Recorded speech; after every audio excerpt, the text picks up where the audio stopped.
Imagine a mind so profound it literally reshaped our understanding of the universe. I mean, everything from the motion of planets to the very nature of light. Yeah, Isaac Newton. Exactly. We all know the name, probably associate him with, the apple and gravity. Basic image, right? But what if there's a side of him you've never truly encountered? Mm-hmm. Today, we're doing a deep dive into the extraordinary life of Sir Isaac Newton. We're going to try and pull back the curtain on those well-known stories.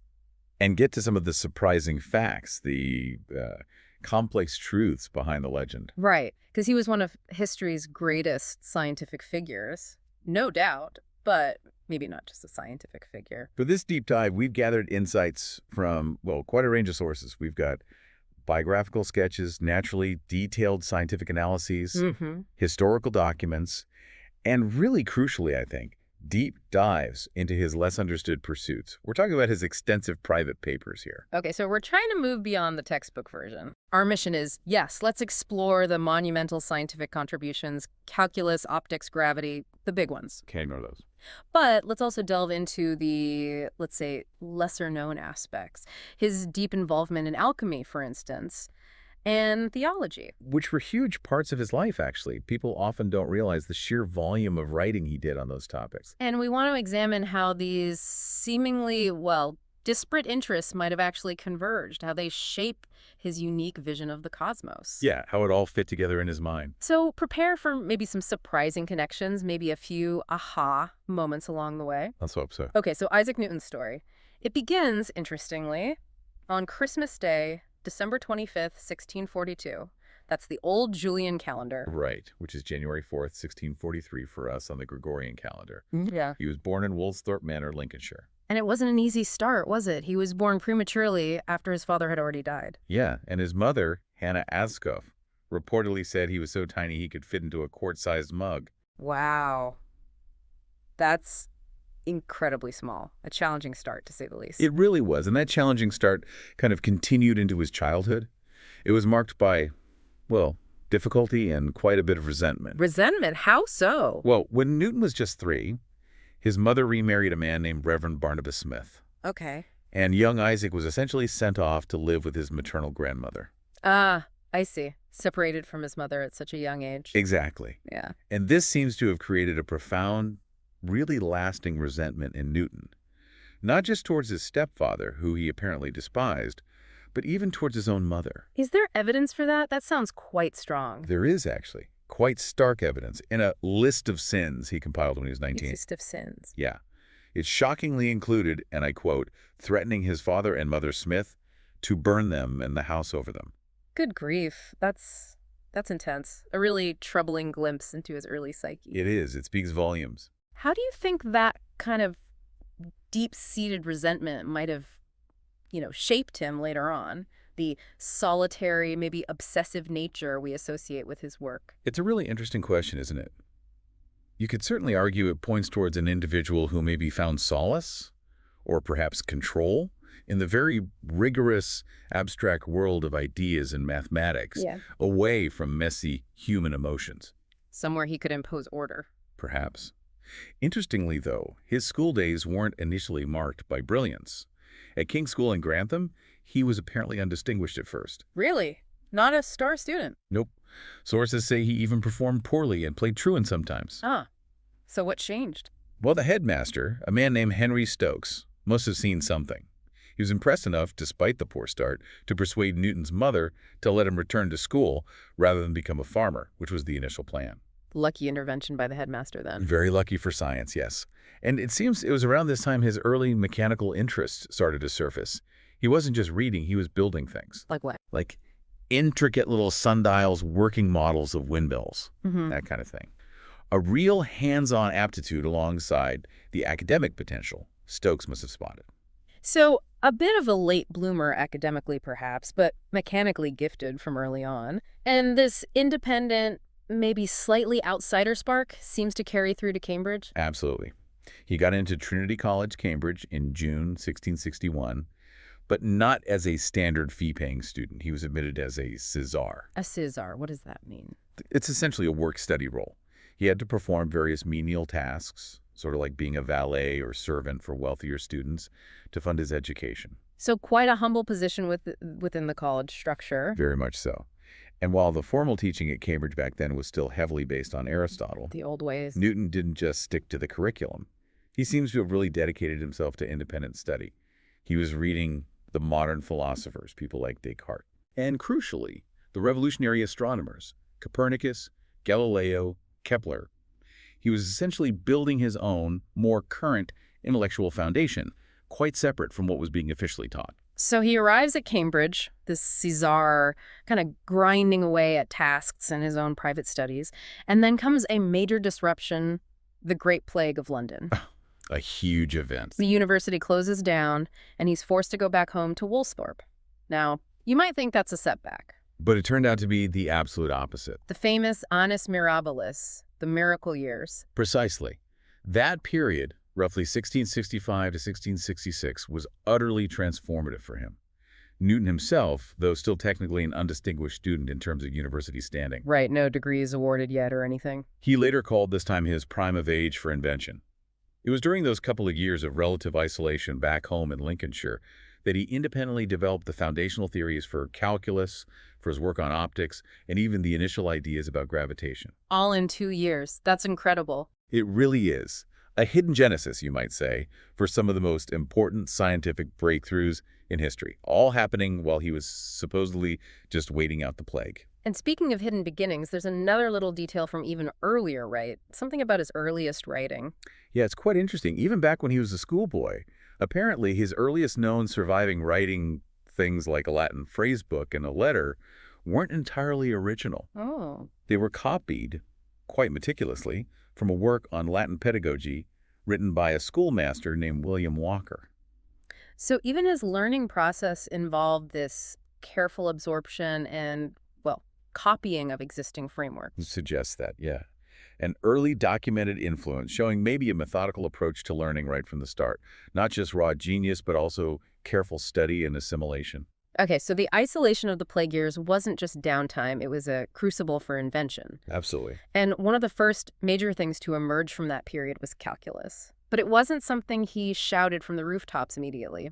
Not at all. Yeah. During those critical years, 1665, 1666, he not only came up with the generalized binomial theorem, which is a pretty powerful mathematical tool in itself, Right. but he also started developing what he termed his method of fluxions. Fluxions, that's what we now call calculus, or infinitesimal calculus, more precisely. Exactly. And what made it so revolutionary, why it was such a leap, was its ability to deal mathematically with quantities that are constantly changing. Okay, break that down. What does that let you do? Well, think about speed. Before calculus, you could calculate average speed easily enough, distance over time. Sure. But calculus, his method of fluxions, allows you to calculate the instantaneous speed of something, like the precise speed of that famous falling apple at any given moment as it accelerates, Yeah.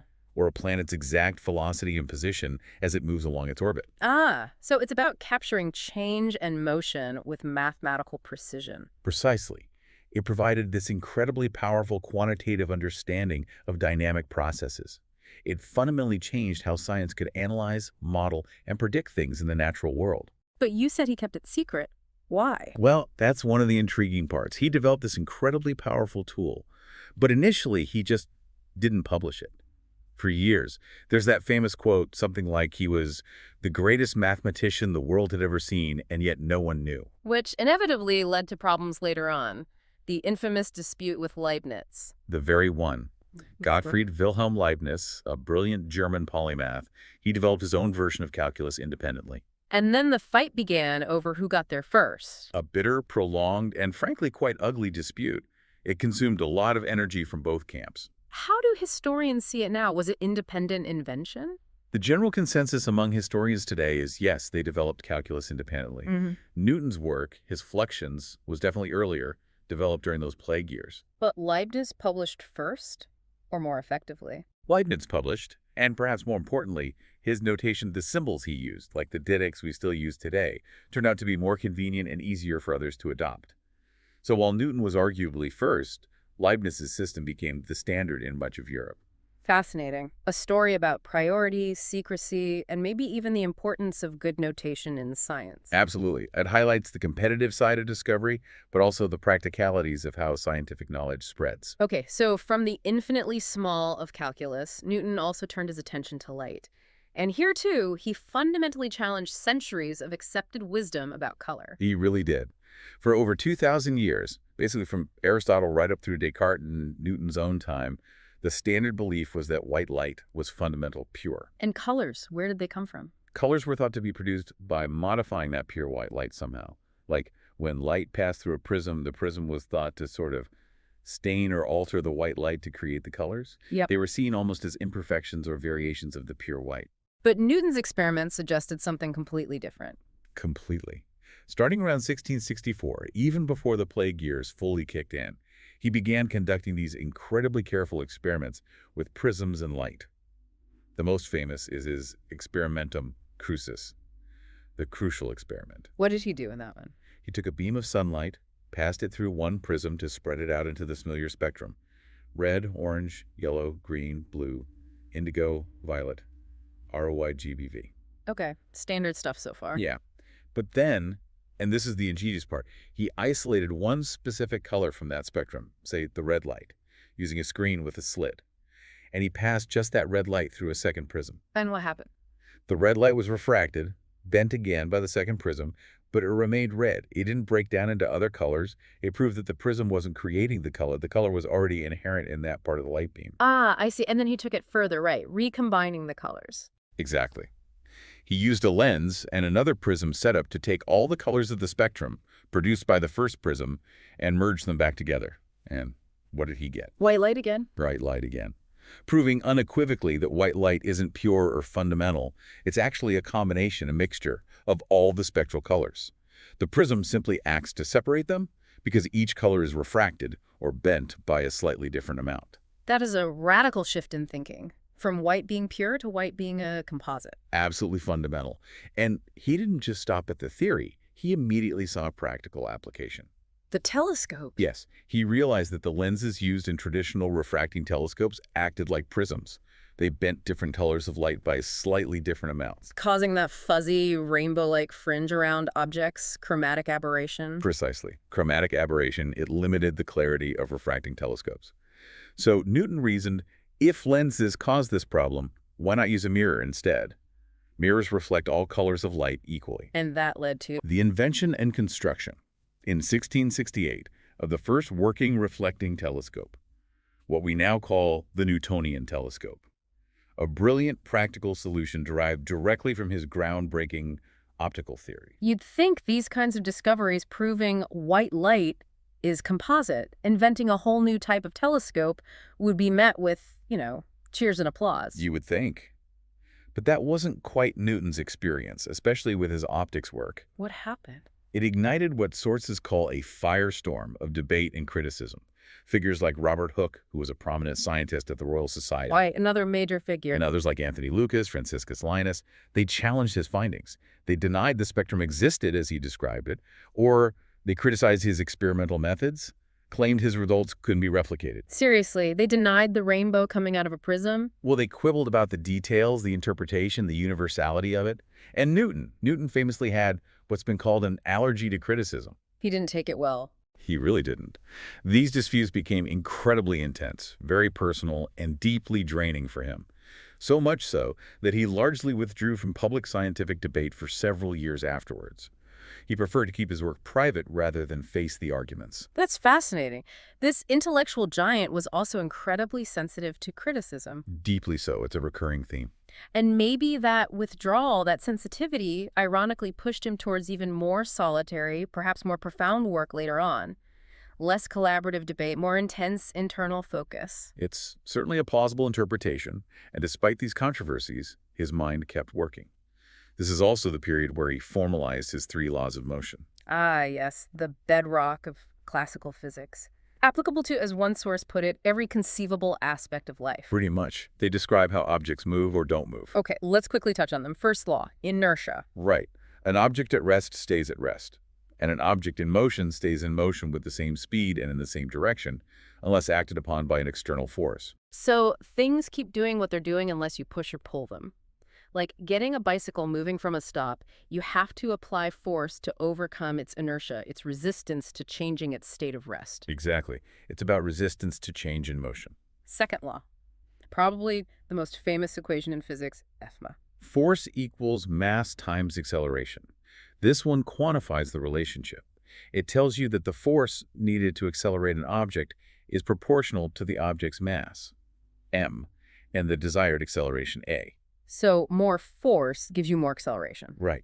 And for a given force, a heavier object, more mass, will accelerate less than a lighter one. It explains why it takes more effort to get a heavy bike going fast compared to a light one. Makes sense. And the third law, action-reaction. For every action, there is an equal and opposite reaction. How does that work with the bicycle example? When you pedal, the bicycle's wheels push backward on the ground. That's the action. The ground, in turn, pushes forward on the wheels with an equal force. That's the reaction. And it's this reaction force from the ground that actually propels the bicycle forward. Okay. These three laws seem so fundamental, almost intuitive once explained. They are. They govern everything from, bicycles to planets to rockets launching into space.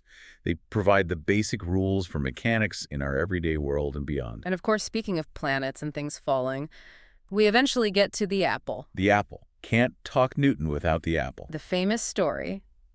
He's sitting in his mother's orchard back at Woolsthorpe, probably during those plague years, 1666 maybe. Sees an apple fall from a tree and boom, inspiration strikes about gravity. How much truth is there to that legend? Well, it's a fantastic story, isn't it? And it's not entirely fabricated. Newton himself apparently shared this anecdote later in his life. People like Voltaire helped popularize it. So it likely has some basis in reality as an initial spark, a moment of contemplation. But it wasn't like apple falls, gravity discovered, done. Oh, absolutely not. It's crucial to understand that while the apple might have been an inspiration, the full theory of universal gravitation was, as one source puts it, nearly 20 years in gestation. 20 years. So a much longer, more complex journey than the simple story suggests. Much longer.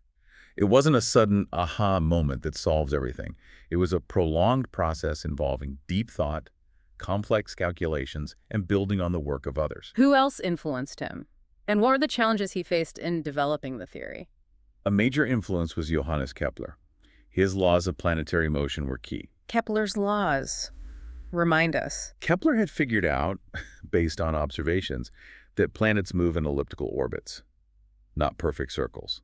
He also worked out relationships between how fast a planet moves and its distance from the sun, and between its orbital period and its average distance. Okay, so Kepler described how the planets moved. Exactly. Newton wanted to explain why they moved that way. He suspected the same force pulling the apple down might be holding the moon in orbit around the Earth. The moon test. Right. His initial attempt to test this, his moon test, was actually inconclusive, maybe even discouraging. Because the value he used for the Earth's radius, which you need to calculate the force of gravity at the Earth's surface and compare it to the force needed to keep the moon in orbit, was inaccurate. He used a rough estimate, about 60 nautical miles per degree of latitude. And that threw his calculations off? Enough that the numbers didn't match up neatly. So according to some accounts, he actually laid aside his ideas about gravitation for a time because the initial check didn't work perfectly. So what brought him back to it? What was the breakthrough? A couple of things seemed crucial. First, correspondence with Robert Hooke in 1679-1680. Hooke again, his rival from the optics debates. The very same. Despite their rivalry, Hooke wrote to Newton suggesting that planetary motion could be understood as a combination of inertia, moving straight, and an attractive force from the sun pulling the planet inwards. And Hooke specifically proposed this force decreased with the square of the distance. The inverse square law. Exactly. While Hooke proposed it, he couldn't mathematically prove that such a force would lead to elliptical orbits like Kepler described. Newton could. And the second crucial thing, you mentioned the Earth's radius earlier. Right. Around the same time, a much more accurate measurement of the Earth's size became available, thanks to work by a French astronomer, Jean Picard. His measurement was about 69.1 statute miles per degree. So a more precise number. A much more precise number. And when Newton plugged Picard's value into his moon test calculations, Everything clicked. everything clicked beautifully. The force needed to keep the moon in orbit matched perfectly with the strength of gravity on Earth's surface, assuming that inverse square law. It was the confirmation he needed. And all of this culminated in his magnum opus, the Principia.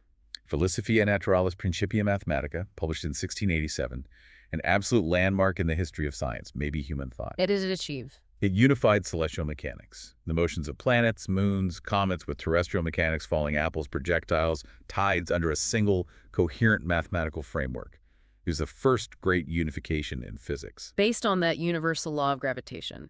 Yes. The law states that every particle of matter in the universe attracts every other particle with a force that is directly proportional to the product of their masses and inversely proportional to the square of the distance between their centers. Wow. Simple, elegant, and universal.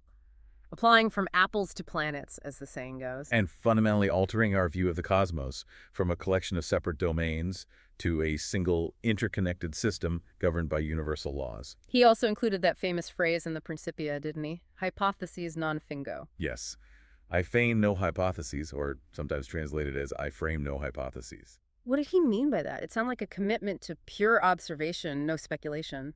It's often interpreted that way as a cornerstone of his empirical method. He used it particularly when defending his theory of gravity against critics. Critics who didn't like the idea of action at a distance. Exactly. People like Leibniz and followers of Descartes were steeped in mechanical philosophy, the idea that forces could only act through direct contact, like billiard balls hitting each other. Right. Push or pull, but through touching. So this idea of gravity acting instantaneously across vast empty space with no intervening substance or mechanism, it seemed occult, magical, non-scientific to them. They demanded Newton explain how gravity worked mechanically. And Newton's response was basically, I don't know the how, but I can describe its effects mathematically, and that's enough. Pretty much.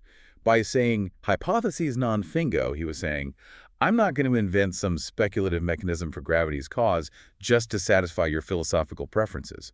I have deduced its mathematical law from phenomena, and that's what the Principia presents. I don't feign hypotheses about its underlying nature. It was a powerful, if controversial, methodological stance. So that's the Newton we generally learn about, the towering figure of the scientific revolution, rational, empirical, mathematical genius. That's the public image, largely shaped by the Principia and his work in optics and math. But then there's the other side, the hidden side, you might say, that dramatically complicates that picture. Absolutely. Yeah. And this other side remained largely hidden until relatively recently, historically speaking. The big moment was in 1936. What happened then? The famous economist John Maynard Keynes bought a large collection of Newton's private papers at auction, papers that hadn't really been scrutinized before. And what did he find in those papers? He found a Newton that shocked him, and subsequently the world.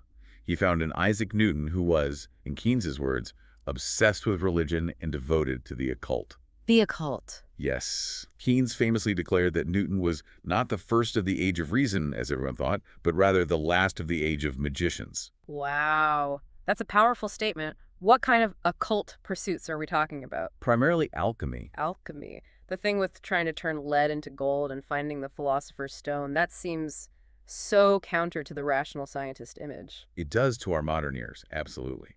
But we have to remember the context of the 17th century. The lines between chemistry, metallurgy, natural philosophy, and what we now call alchemy or esotericism were much, much blurrier. Okay, but was he actually doing it, like with furnaces and chemicals? Oh, yes. His private notebooks, the ones Keynes studied, are filled with alchemical recipes, descriptions of experiments, notes on buying furnaces and chemicals. He was deeply engaged in lengthy and complex chemical procedures, actively trying to produce the legendary philosopher's stone. And this was dangerous work, too. Alchemy was actually outlawed in England at the time. Why was it outlawed? Mostly for economic reasons. The crown was worried about people potentially succeeding in making gold artificially and debasing the currency. Right. So Newton was practicing this illegal secret art. Was it just about gold for him, though? Or the elixir of life? Keynes and later scholars who studied these papers argue it was far more profound for Newton than just material gain. Alchemy seems to have had a deep spiritual side for him. How so? It was connected to a quest for a kind of unitary vision, trying to understand the hidden forces acting in both the macrocosm, the universe, and the microcosm matter itself. He seemed to believe in something called the Prisca Sapientia. Prisca Sapientia. Ancient wisdom. Exactly. A belief, common among some Renaissance thinkers, that there was a primordial, pure knowledge given to humanity in ancient times, which had been lost or hidden, often encoded in ancient myths, scriptures, and alchemical texts. And Newton thought he could decode this hidden wisdom through alchemy. It appears so. He meticulously studied ancient myths and texts, interpreting them not literally, but as coded alchemical recipes and philosophical truths. He approached these alchemical studies with the same incredible intensity and meticulous rigor that he applied to his physics and mathematics. So not just dabbling, it was a serious intellectual pursuit for him. Extremely serious. He saw potential parallels between the observable, macroscopic forces like gravity and other hidden, unobserved forces acting at the microscopic level within matter. He seemed to believe alchemy might hold the key to understanding those deeper, hidden forces of nature. That really does paint a different picture. And it wasn't just alchemy, right? You mentioned theology, too. Yes, and the scale of his theological writing is staggering. If you count the words, Newton actually wrote more on theology and alchemy combined than he did on science and mathematics. Wow. It's Seriously? around 1.3 million words just on theological subjects alone, based on surviving manuscripts. What kind of theological topics was he writing about? Was it standard Church of England stuff? Oh, far from it.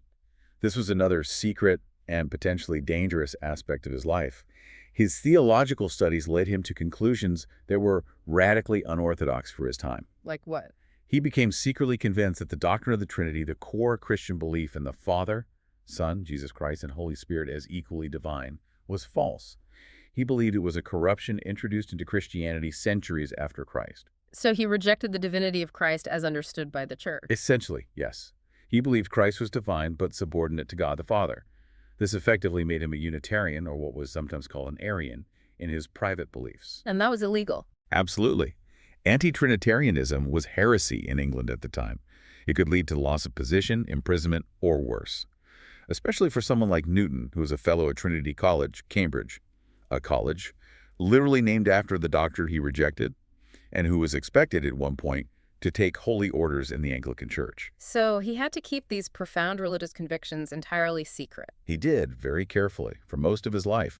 Only a few close confidants might have known the extent of his unorthodoxy. How did these religious beliefs connect with his science in his mind? Were they separate compartments? Not at all, it seems. For Newton, science and religion were deeply intertwined, perhaps inseparable. He wasn't a deist, believing God created the world and then left alone like a clockmaker. No. He believed God was absolutely present and absolutely powerful throughout the universe, constantly upholding its laws.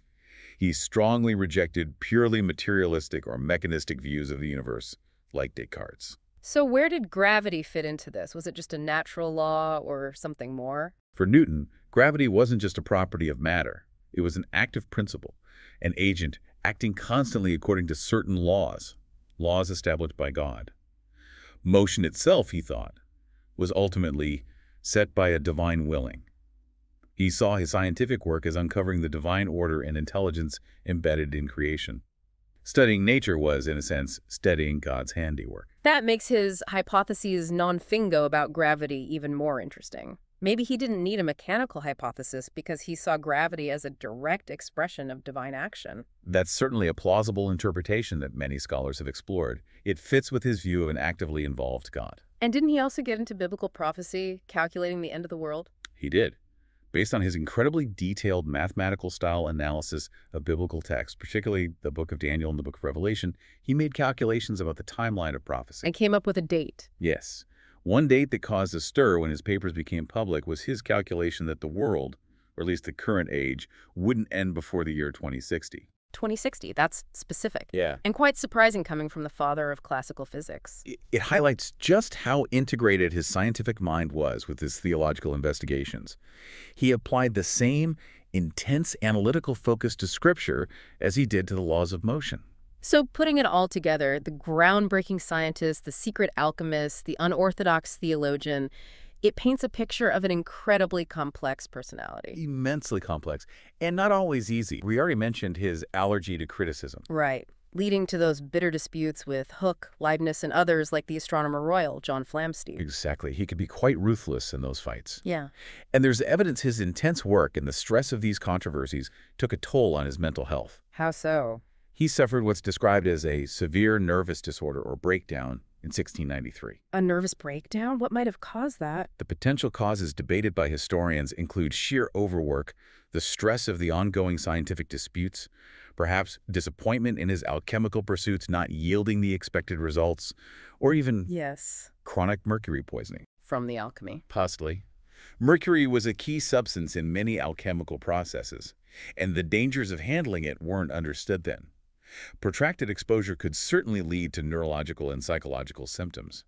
This breakdown was severe enough that he apparently abandoned making adjustments to the Principia for a time. Wow. And later in life, when he became a figure of authority, president of the Royal Society, how was his leadership style? Sources describe his tenure as president, which lasted for over 20 years, as quite tyrannical and autocratic. Really? Tyrannical. He apparently used his powerful position to control debates, promote his allies, suppress rivals, and sometimes rode roughshod over procedures.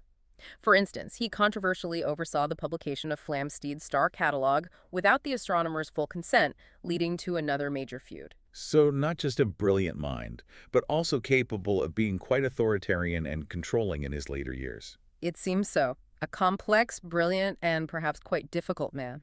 After all this intense intellectual work, the science, the alchemy, the theology, the controversies, he took on a very different role later in life, didn't he, at the Royal Mint? Yes, quite a significant career change. In 1696, through political connections, he was appointed Warden of the Royal Mint. Warden? What did that involve? It was a significant administrative post, overseeing the production of coinage. And then, in 1699, he was promoted to Master of the Mint, the top job, which he held until his death. Is he any good at it? It seems so far removed from theoretical physics. Surprisingly, perhaps, he was apparently excellent at it. He threw himself into the work with characteristic intensity. Sources praise his industry and integrity. He took a particular interest in combating counterfeiting, which was rampant at the time. Counterfeiting. Yes, he personally gathered evidence, interviewed witnesses, and acted almost like a detective, successfully prosecuting over 100 counterfeiters. Apparently 28 of them were convicted, some likely facing execution. He took it very seriously. That's a side of Newton I definitely didn't know. The crime fighter. Indeed. And beyond law enforcement, he played a key role in reforming England's currency during the Great Recoinage. How did he reform it? One major thing he did was to officially recommend altering the legal exchange rate between gold and silver coins, the bimetallic ratio. His recommendation effectively overvalued gold relative to silver compared to continental Europe. And the result? The unintended consequence was that silver coins flowed out of England to where they were worth more, and gold flowed in. This effectively, though perhaps not intentionally, pushed Britain off a silver standard and firmly onto a gold standard, which had long-lasting economic effects. Fascinating. And is there any connection back to his other interests? Alchemy, perhaps? There's a suggestion mentioned in some sources that Newton might have viewed his work at the Mint, dealing with precious metals and their purity, as a kind of practical, perhaps even symbolic, extension of his alchemical pursuits, transforming base coinage into stable, reliable currency. It's an intriguing thought, connecting his public role back to his secret passion. It really is. Let's circle back to the Principia and its impact. You called it the first great unification, bringing heaven and earth under one set of laws. Yes, the sheer unifying power of his universal law of gravitation is hard to overstate, showing that the same force pulling an apple down governs the orbits of the moon and planets. It was revolutionary. It presented a coherent, predictable, mathematical universe. But as we touched on, this very idea, especially action at a distance, sparked intense philosophical debates, didn't it? Particularly with continental thinkers like Leibniz and Huygens. Huge debates. They were deeply committed to the Cartesian mechanical philosophy, the idea that everything had to happen through direct contact, particles pushing or pulling other particles, like clockwork. And gravity didn't fit that model. Not at all. How could the sun pull the Earth across millions of miles of empty space with nothing in between? To them, it smacked of the old occult qualities that the scientific revolution was supposed to have banished. It seemed like a step backwards, invoking mysterious, unexplained forces, supernatural almost. So how did Newton defend it philosophically, beyond hypotheses non fingo? He had some interesting arguments. He pointed out that even seemingly obvious properties of matter, like hardness or extension, taking up space, or inertia, are also fundamental qualities that we accept without being able to explain their underlying mechanical cause. Why should gravity be different? So he's saying there are just fundamental properties of nature we have to accept, possibly established by God. Exactly. He argued these are natural, real, reasonable, manifest qualities whose ultimate cause might lie in the will of God. He even drew an analogy, suggesting that just as humans can think a non-mechanical process, perhaps matter could be imbued by God with a non-mechanical power like gravity. That's a fascinating defense, grounding it in theology almost as much as physics. It shows how intertwined those were for him, and this philosophical clash extended to the very nature of space and time itself. The debate with Leibniz about absolute versus relational space. Right. Leibniz argued that space and time are purely relational, defined by the objects and events within them.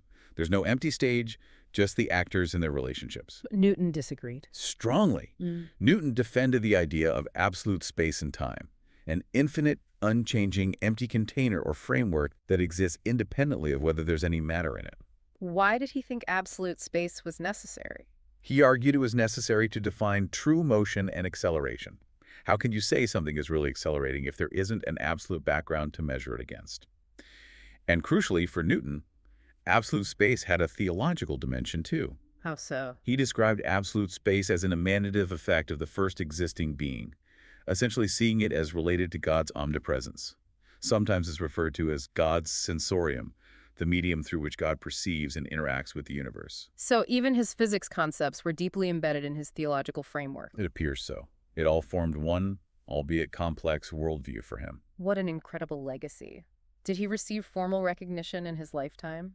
Knighthood. He was knighted by Queen Anne in 1705, becoming Sir Isaac Newton. Was that for the Principia? His science? Interestingly, most historians think the knighthood was primarily for political reasons, perhaps related to his role at the Mint or his brief time as a member of Parliament for Cambridge University, rather than explicitly for his scientific achievements, though those obviously contributed to his stature. Politics, even That's then. And he lived a long life after the Principia. He did. He died in 1727, in his 80s. And his status was such that he was given a state funeral and became the first scientist to be interred in Westminster Abbey, a huge honor. A testament to his undeniable impact. Absolutely. His work provided the essential physical and intellectual foundation for the modern scientific worldview.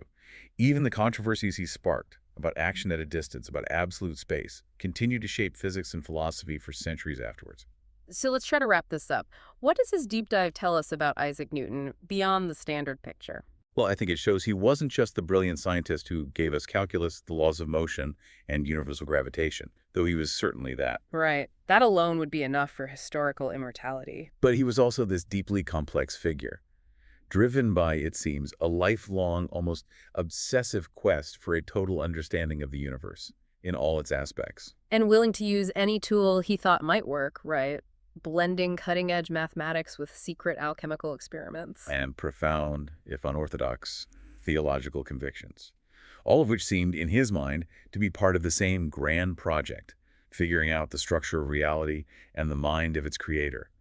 These seemingly disparate interests weren't separate boxes for him, they converged. It really does reveal a Newton that defies easy categorization, doesn't it? Absolutely.